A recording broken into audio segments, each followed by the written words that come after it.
Bonjour. Connaissez-vous le proverbe qui dit « Qui se ressemble s'assemble » ? Connaissez-vous aussi le proverbe qui dit que les deux opposés s'attirent? Lequel choisir? Qui se ressemble s'attirent. C'est ce qu'on va essayer de voir dans cette nouvelle vidéo.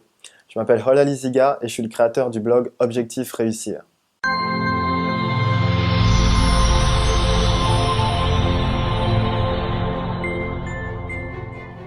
Alors lorsqu'on parle des opposés qui s'attirent, on parle souvent des relations sentimentales, des relations de couple.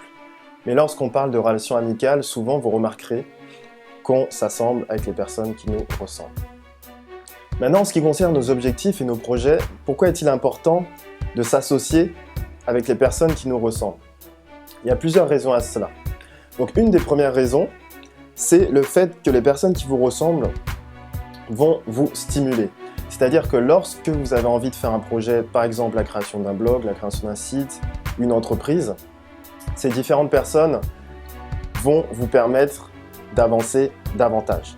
Comme je l'avais mentionné dans mon e-book, il y a une des leçons qui s'appelle « Rencontrer des gens qui ont de la niaque », car ces personnes vont vous stimuler.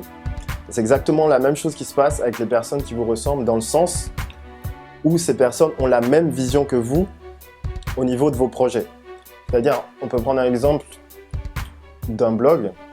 Si vous voulez lancer un blog, essayez de rencontrer le maximum de personnes qui ont des blogs sur votre thématique, par exemple. Ça peut être un très bon point pour débuter.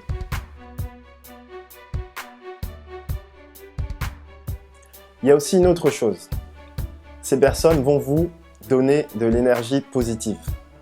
C'est-à-dire que ces personnes, si vous êtes en phase de commencement par exemple, ou si vous pensez que vous n'allez pas y arriver, il y a de grandes chances, quasiment tout le temps c'est le cas, ces personnes vont vous remotiver à avancer dans vos objectifs en vous disant qu'il faut persévérer, que vous devez continuer et que c'est toujours comme ça que ça se passe au début.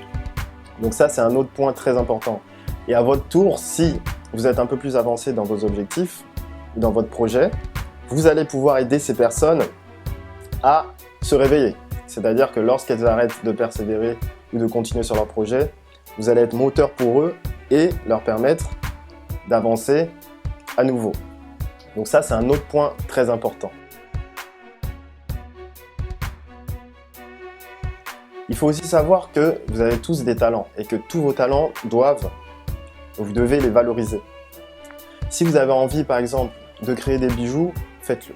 Si vous avez envie de créer un site internet, un blog, une entreprise, n'importe quoi, faites-le. Et pour ce faire, entourez-vous justement de ces personnes qui vous ressemblent, car elles vont vous donner des pistes, car elles vont vous permettre de ne pas abandonner lorsque vous pensez que c'est peine perdue ou que vous en avez marre, et aussi car elles vont vous permettre d'engranger encore plus d'informations. Parce que si elles sont plus expérimentées que vous, elles vont donner encore plus d'informations.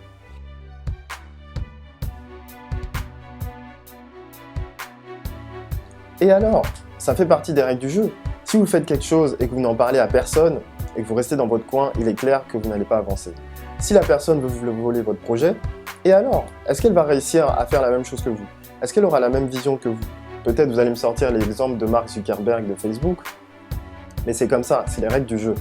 Et donc, ça ne doit pas vous empêcher d'avancer dans vos objectifs afin de créer ce que vous avez envie de créer.